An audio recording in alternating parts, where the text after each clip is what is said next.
بسم الله الرحمن الرحيم. النهاردة هنشرح غسالة فريش اللي هي ال10 كيلو في اوتوماتيك. الحلة بتاعتها من الداخل بيبقى ليها فلتر واحد طبعا، بس انا هفك عشان بنضفه. بنفك الفلتر ده ننضفه. طبعا اقصى كمية هدوم بتبقى لحد الفلتر من هنا. ده درج المسحوق، هنا الدوني او المعطر. نيجي لوحدة التشغيل، هنا زرار الباور او الكهرباء شغال من هنا. باجي هنا بختار البرنامج بتاعها. هنا بيقول لي لايت وفلاش، مضيء ووميض. مضيء اللي هو كده انا كده شغال على النورمال.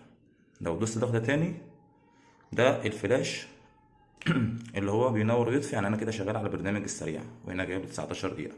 لو دوست تاني بيجيب لي تنظيف فائق ادام اللندا ثابتة. لو دوست تاني يبقى انا كده شغال على منع الكرمشة.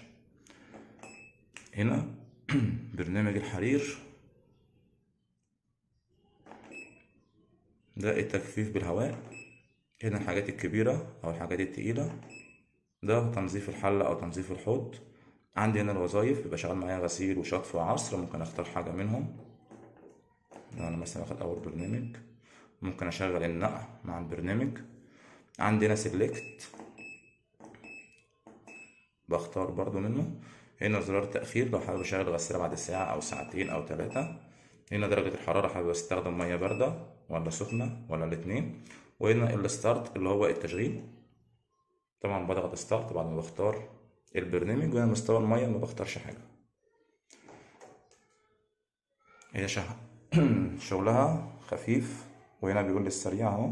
لو شغلت تاني كده اول برنامج، لا ثواني، شغال كده اول برنامج اللي هو العادي او النورمال، ده بتاع الابيض. البرنامج ده السريع 19 دقيقة، ده حاجة مش متسخة او حاجة عايز اغسلها بسرعة. عندي هنا تنظيف فائق اللي هي الحاجات المتسخة او فيها بقع، ده منع الكرمشة، مناسب للحاجات القماش او الحاجات اللي هي عايزة تطلع سهلة في الكو. بعد كده عندي هنا الحرير والصوف والطرح والعبايات والحاجات الخفيفة. بعد كده عندي تجفيف بالهواء لو انا حابب اشغلها عصر لمدة نص ساعة لمدة ساعة. بعد كده عندي كبير بتاع الحاجات اللي هي التقيلة او الحاجات اللي هي الشتوي. بعد كده تنظيف الحلة اللي هي دورة الخل اللي بعملها كل شهر مرة، زي ما انا ظابطها كده. بجيب قصة خل وبفضيها في الحلة وبقفل الباب وبدوس طبعا ستارت.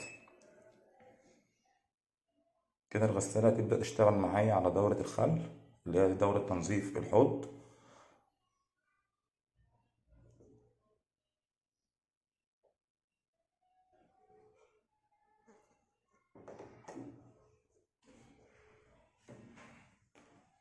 طبعا هي غسالة كويسة جدا وبتشتغل بأي مسحوق، مش شرط أجيب مسحوق أوتوماتيك.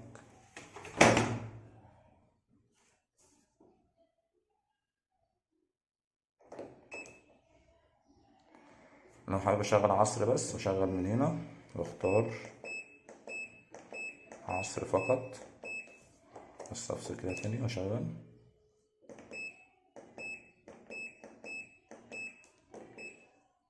كده نقع، كده غسيل، كده غسيل وشطف، كده التلاتة مع بعض. بس مش عايزة تيجي.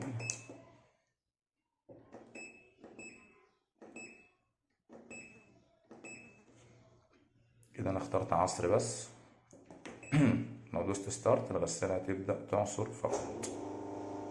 احنا سامعين صوت الترومبة شغال معانا. تبدأ الحلة تلف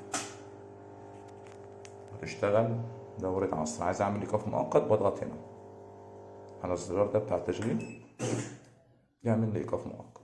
وهنا الفصل بتاعنا. طبعا الدرج ده لو صغير على المسحوق يفضل إن أنا بعد الغسالة ما تسحب مية أحط المسحوق على الهدوم من فوق، بس أبقى أقلبه في كوباية. هنا بتاع الدوني أو المعطر.